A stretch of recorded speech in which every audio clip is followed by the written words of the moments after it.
Hello, everyone, and welcome into the Star Wars Legends Lounge, the show that celebrates the books from Star Wars Legends. I'm Aaron Motes.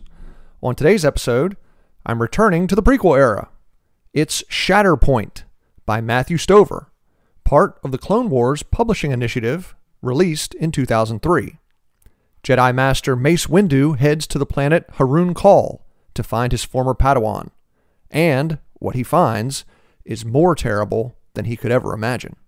But first, a little correction from my last episode. When talking about the Night Sisters during the courtship of Princess Leia and comparing them to the Night Sisters that have made their way into Star Wars canon, I said that there were no more Night Sisters left, having been wiped out on the Clone Wars television show. Well, a few attentive listeners wrote in last week to let me know that the Night Sisters live on. There's a Night Sister in the Jedi Fallen Order video game, taking place shortly after the end of the Clone War, and another Night Sister in the Star Wars mobile game Star Wars Uprising, which takes place shortly after the events of Return of the Jedi. So, thank you to Nico, Rusar, and Dan for correcting me. And thanks again to Rusar for pointing out that in the courtship of Princess Leia, Luke does, in fact, use a blue lightsaber when he should have been using a green one at this point of the timeline. I didn't remember reading it in the book, but it is there. So, please, if I ever make a mistake on the show, let me know. Send me an email at swlegendslounge@gmail.com, or you can send me a tweet at legendslounge1. I love learning more about Star Wars. Now, it's time for listener questions, my favorite part of the show.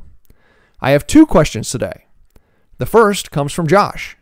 Josh says, in your opinion, how long ago does the original trilogy take place? Do you think Disney would ever cross over Star Wars and Marvel in some way? The current Tom Holland movies reference a fictional Star Wars. I've always speculated over the possibilities of both questions. Well, thank you for the question, Josh. They don't really have an answer, but they're fun to think about. I have no idea how long ago Star Wars takes place, but since it's in a galaxy far away, let's take a guess. The closest galaxy to our Milky Way is Draco 2. Located in our local group of galaxies about 70,000 light years away.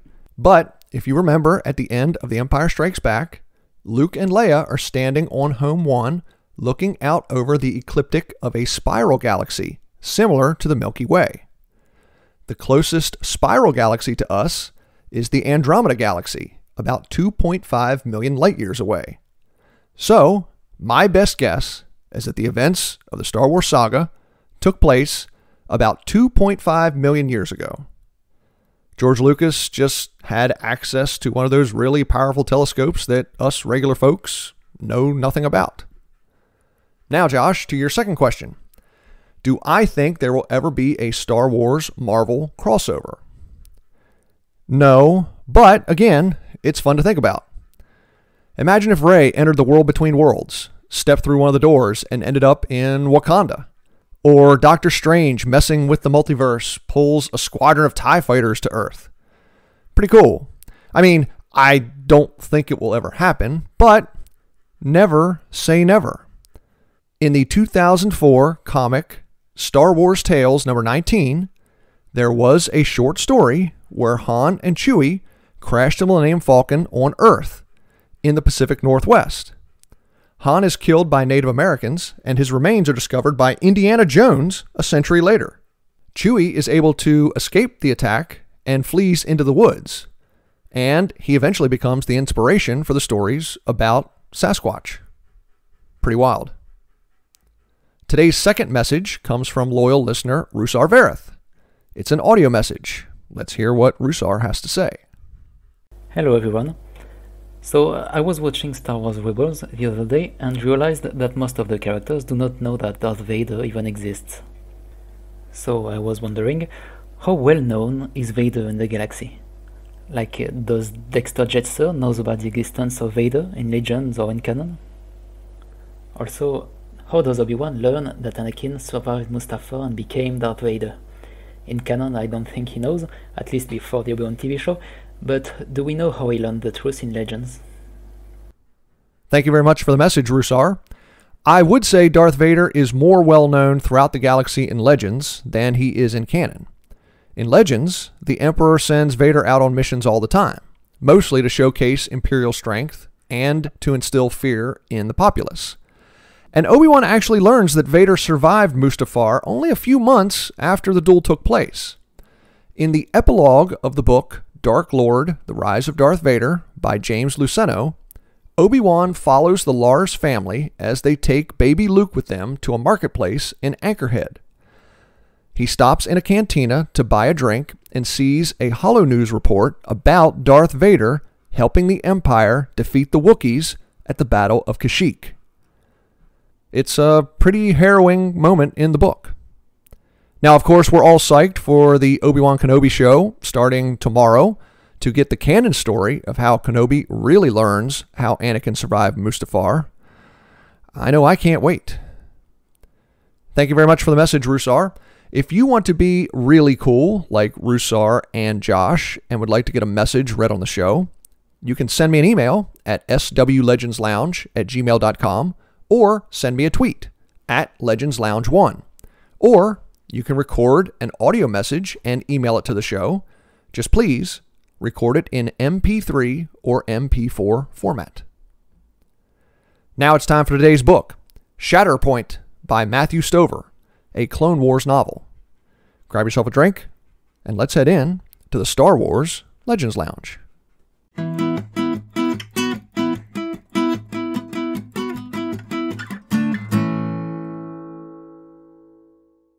The story begins in Palpatine's office. The Chancellor has called Jedi Masters Yoda and Mace Windu in to hear a voice message from Master Depa Billaba, sent to the planet Harun Kal to lead an insurrection of guerrilla fighters against the planetary government, which is allied with separatist forces. Bilaba's voice is quiet, unsteady, and tinged with insanity. It seems that the horrors of war have gotten to her over the last few months. Mace is shocked to hear his former Padawan's message. Has she fallen to the dark side? Chancellor Palpatine offers to send a force to Harun Kal to search for Master Billaba and to reinforce the guerrillas, but Mace refuses. Depa is his former student, probably his closest friend. He intends to find Depa himself and bring her home. En route to Harun Kal, Mace dictates a journal talking about his feelings about his former Padawan and returning to his birth world. Harun Kal is a harsh, deadly place. The jungles are deadly. To survive, all the natives developed the ability to sense danger in the Force. Being more adept than others, Mace was found as an infant and taken to be raised and trained by the Jedi. Now, he's returning to a different world, one exploited by planetary settlers and separatist forces. When he lands in the capital of Pelik Bal, Mace finds members of the planetary militia bullying citizens, shaking them down for money. Mace stops the assault, but he's taken into custody and brought before Colonel Lors Gepton, the planet's security chief. Gepton complains about the attacks by the guerrillas on the jungle prospectors, attacks led by Depa Billaba. Mace tells the chief that if he lets him go, Mace will take care of Harun Kal's Jedi problem. Once free, Mace meets up with his Republic contact, an undercover intelligence officer named Tank. When the two turn down an alley toward Tank's safe house, the militia attacks. It's an ambush. Gepton had Mace followed. In the firefight, Tank is shot and killed. Mace is knocked unconscious. He's lifted and woken up by a militia officer when blaster fire erupts from the surrounding buildings. 4 members of Depa's guerrilla fighters have snuck into the city, intent on ensuring Mace has safe passage from the capital through the jungle. The guerrillas rain destruction from their perches, killing the militia members and rescuing Mace. The 4 guerrillas are named Nick, Chalk, and Besh and Lesh, 2 brothers. The group heads off into the jungle, riding grassers, large, six-legged mammals that feed on jungle plants and bark. The Kurunai tend to the grassers, their source of meat, milk, fur, and cleared land. As they amble along, Nick tells Mace about the Summertime War, the war between the Kurunai natives and the Balawai settlers. It's not a new war. It's been going on for years. The Balawai harvest thistlebark and spices to export off-world, some of the stuff the grassers eat. Nick says the Summertime War began when a group of Balawai killed a small herd of grassers. In retaliation, that Kurunai tribe attacked a Balawai settlement, setting off the events that have continued for decades.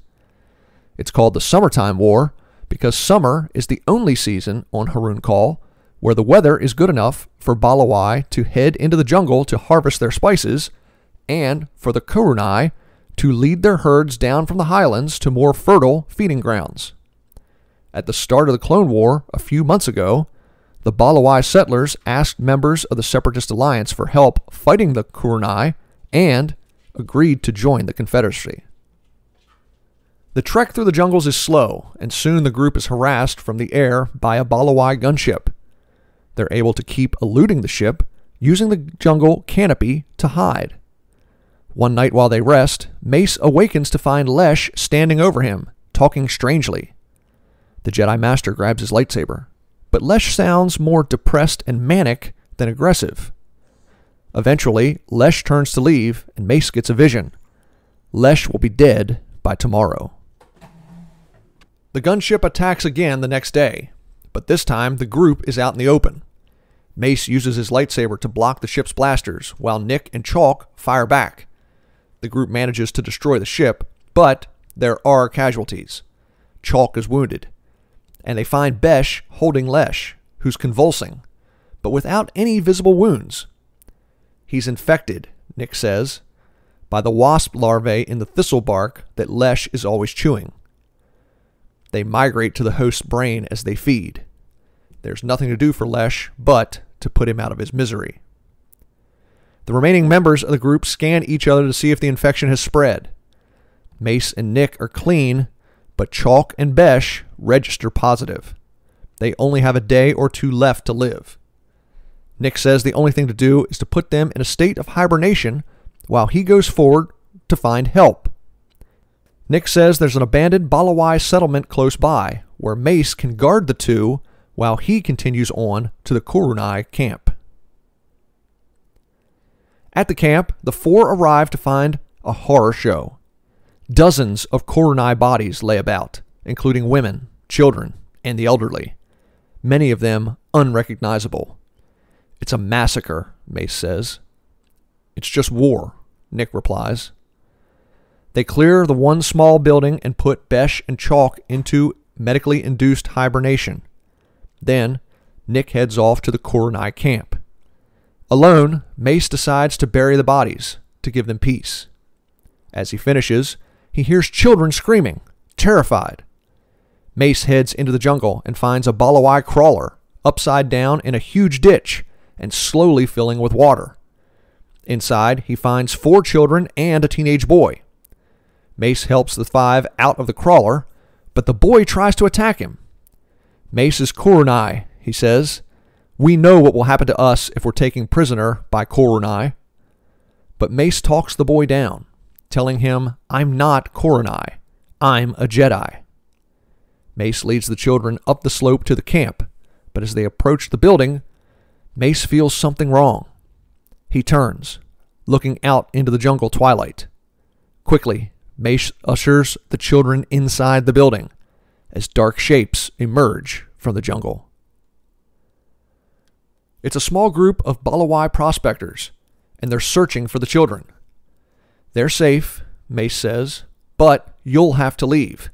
Something dangerous is out there in the jungle, and it's coming closer.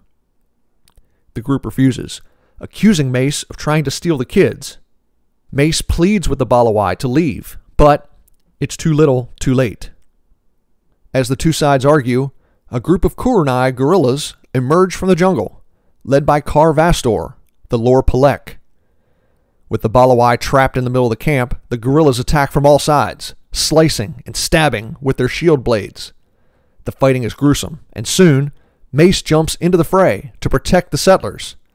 A few of the Balawai are able to escape into the jungle, but Mace sees Kar Vastor head into the building where the kids and Besh and Chalk are hiding. Quickly, Mace follows the Lord Pelek and runs into a nightmare. Inside the building, Mace finds Vastor holding the teenage boy by the neck. In the boy's hand is a bloody knife, and on the floor, Besh's body, covered in blood and ichor, his abdomen eviscerated. The 4 younger children are huddled, terrified in the corner, as Vastor tells Mace the boy must be executed for his crimes. Mace orders Vastor to stop, but it's too late. The Lord Pelek lifts his shield blade and slices the boy open from chest to waist, killing him. Quickly, Mace runs to protect the other 4 children, but Vastor turns to leave. He tells Mace that he was ordered by Depa Billaba to bring Mace to her. Vastor's men round up the Balawai that had fled into the jungle, taking them captive along with the 4 children. Vastor takes Mace to the Kuranai camp.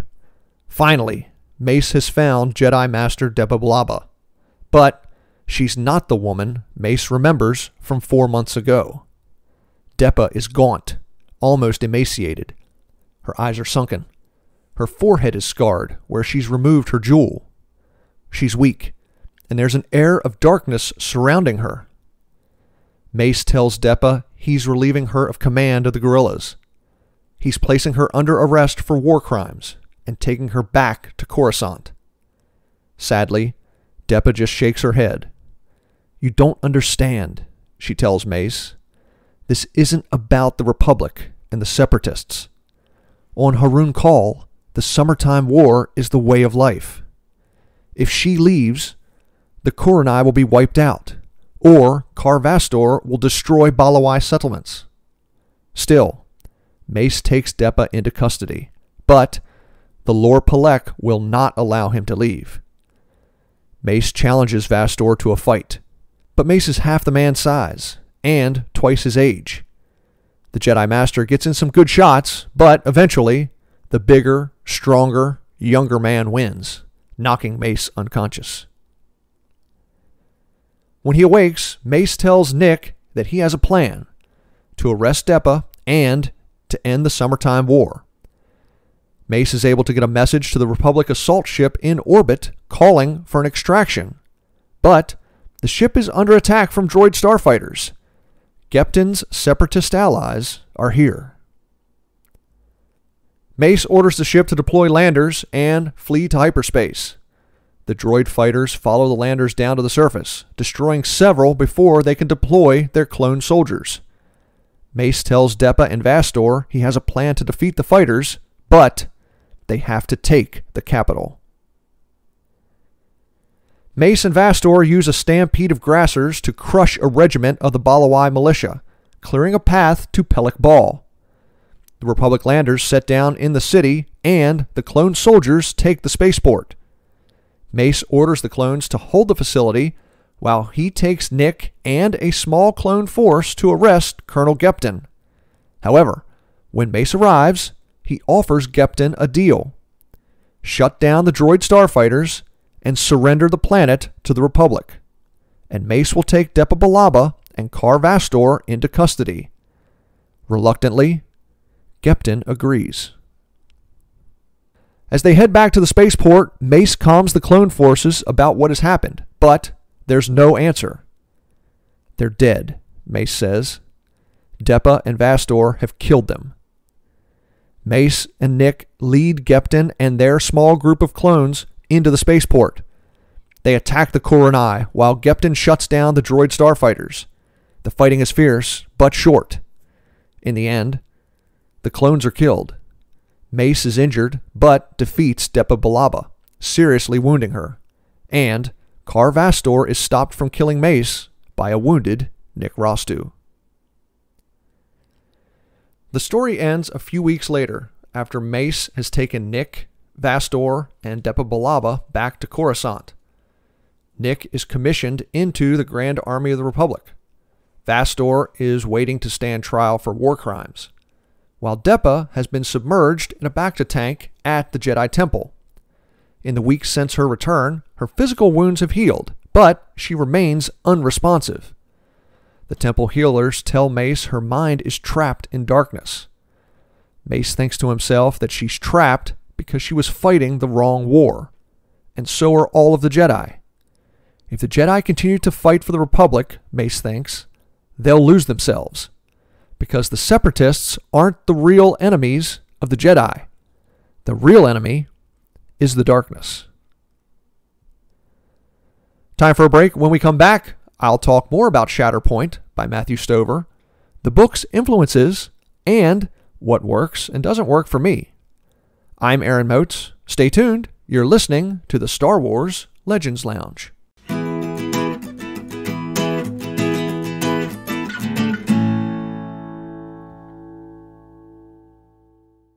Thank you for listening to the Star Wars Legends Lounge, where we talk about the books from Star Wars Legends. But allow me to recommend a book from Star Wars canon. Battlefront 2, Inferno Squad, tells the story of Imperial Lieutenant Iden Versio.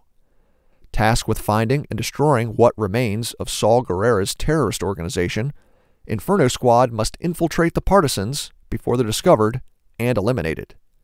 It's a tale of action and espionage.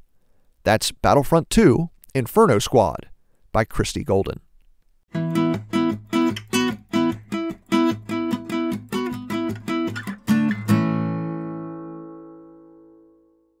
Welcome back to the Star Wars Legends Lounge, the show that celebrates the books from Star Wars Legends. I'm Aaron Motes, and today I'm talking about Shatterpoint by Matthew Stover, part of the Clone Wars Publishing Initiative.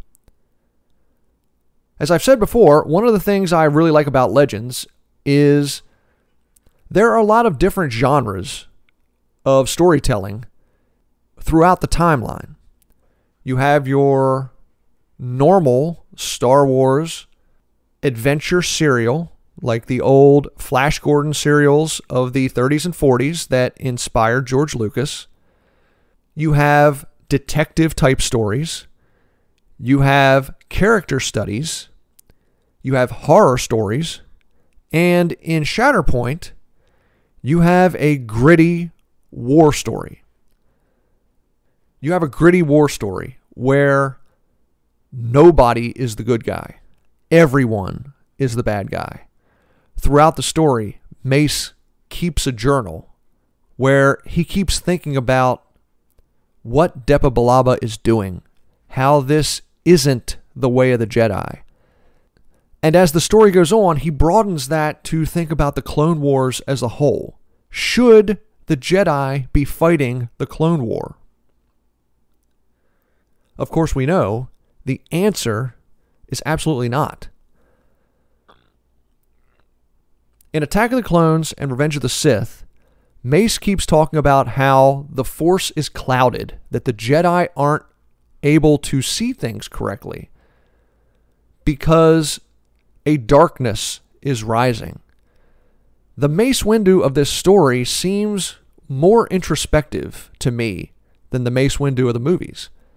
It almost doesn't seem like the same character at times. The Mace Windu of Shatterpoint comes to realize that the Jedi should not be fighting for the Republic. Rather than simply trying to stop Darth Tyrannus and keep peace on the worlds throughout the galaxy, trying to stop both the Separatists and the Grand Army of the Republic from fighting each other, we know, of course, the Jedi are basically commissioned as generals for the clone forces. The Mace Windu of Shatterpoint comes to believe that this is a bad idea. I wish we had more of that in episodes 2 and 3. We got it once or twice, mostly with Yoda. I wish we got it more with the other members of the Jedi Council, or other Jedi that didn't agree with the Jedi Council. Now, I say I wish we had that, but George Lucas specifically wanted to show how the Jedi organization lost their way and were taken down by their own hubris. So I'm not going to complain about it because that's the story that Lucas wanted to tell. I just think it would have been interesting throughout the second and third movie if we would have got a little more introspection from some of the Jedi thinking that it was a bad idea to fight for the Republic. Now, when Matthew Stover wrote this book, he cited Joseph Conrad's Heart of Darkness novella and Apocalypse Now, the Francis Ford Coppola film, as his inspirations, that he wanted to tell that type of gritty, disgusting war story where basically no difference between civilization and native peoples. Now, I've never read Heart of Darkness. I can't talk to the novella, but I have seen Apocalypse Now, and I know that Apocalypse Now was based on that story. If that was Stover's inspiration, I will say he pretty much nailed it. The Koronai natives and the Balawai settlers are both savages toward each other. They kill indiscriminately. You know, they don't just destroy each other's military forces. They kill civilians, women, children, the elderly, the infirmed. They wipe settlements out. You can see how the darkness has taken its toll on Depa Billaba. In just the 4 months she's been there, this is all Harun Kal is to her. It's nothing but darkness. It's nothing but war. It doesn't matter if one side is backed by the Republic and the other side is backed by the Confederation of Independent Planets. They're just the two factions that have shown up in the last 4 months. The summertime war between the natives and the settlers has been going on for decades. And Depa Billaba has come to believe that it's never going to stop. That she is doing terrible things. She is ordering the deaths of settlers, basically to keep the war as civilized as possible. Because she knows if she leaves, both sides are going to wipe each other out. I give Matthew Stover credit for taking an immense swing. I love when storytellers take a chance. The big swings, sometimes they connect and it's a home run. Sometimes you strike out. As much as I admire the story Stover has written, one premise that George Lucas has said should always be in Star Wars is an element of hope. Because George said it, I believe that every story in Star Wars should contain some of that. That is the one thing that I did not find in Shatterpoint. I thought the action was riveting. I thought some of the dirty details of war was fascinating. The plot was gripping. It was one of those stories that makes you feel uneasy, but you don't want to put it down. Stover deserves a lot of credit for making this story, for trying to show the ugliness, the grittiness, the horrors of war, where neither side has clean hands. But I wish he would have put that little glimmer of hope, of Star Wars hope, in the story. Maybe in his mind he did.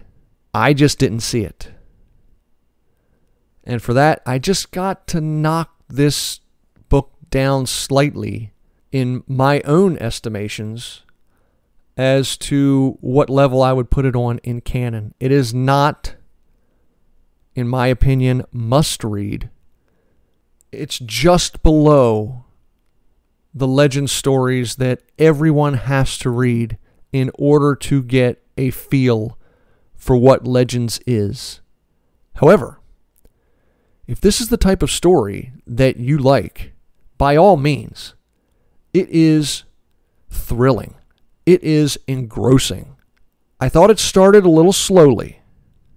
It took me about 40 to 50 pages to get really into the story. But once Mace was rescued in Harun Call's capital city by the guerrillas led by Nick Rostu, the book just flew by for me after that. As dark and as depressing and as heinous as the book is, it's thrilling. I must have read the last 300 and some odd pages in about 4 days, maybe 5 days. It was really that well written and that good of a book. One little thing about this story that's not really about Shatterpoint, but it's about the character of Depa Billaba. The only time we see Depa in live action is in Attack of the Clones, where she is sitting in the Jedi Council. She doesn't say anything. She's not at the Battle of Geonosis, at least as far as I can tell, trying to see all of the different Jedi there. I do not see Depa Billaba. In all the Legends stories, be it Shatterpoint or the various comics, she has a green lightsaber. In canon, the first time we see Depa with a lightsaber is in the Kanan Jarrus comic book. She has a green lightsaber. However, in the first episode of The Bad Batch, Depa has a blue lightsaber. I guess what's on the screen does trump whatever is in a novel or a comic book. I just find it odd that every time we've seen Depa Billaba before that episode of The Bad Batch, she was using a green lightsaber. I just think it's odd that they changed her lightsaber color for the Bad Batch television show. We all know that Legends, the continuity's way out the window when it comes to Legends. But I really did like when they announced that the story group was going to oversee continuity in canon. Changing Depa Billaba's lightsaber color from the Kanan Jarrus comic book, which is canon, to the lightsaber she has in the Bad Batch, just, I don't know, irks me just a little bit. It's nothing big, it just irks me a little. One last thing before I go, I found another thing in a Star Wars book from our real world that probably shouldn't be in a Star Wars book. When the Kuranai guerrillas attack a Balawai militia tank, they destroy the big tank gun, and Mace describes the gun peeling back like an exploding cigar. Should they have exploding cigars in Star Wars? I don't know. That description just seemed a little weird to me. Well, time to wrap up. If you have a question or comment for the show, send me an email at swlegendslounge@gmail.com or a tweet at legendslounge1. I'd love to hear from you. Or if you want to get your voice on the show, you can record a 3 to 5 minute audio file and email it to swlegendslounge@gmail.com. I'd love to hear from you. Just record it in MP3 or MP4 format, please. Now, coming up on the next episode, it's another installment from Timothy Zahn, one of the most popular Star Wars authors in both Legends and in canon. It's Allegiance, a story about a group of stormtroopers who desert from the Empire, featuring the Emperor's Hand herself, Mara Jade. Once again, thank you so much for listening to the Star Wars Legends Lounge. I'm Aaron Motes. May the Force be with you. And remember, there's always a bit of truth in Legends.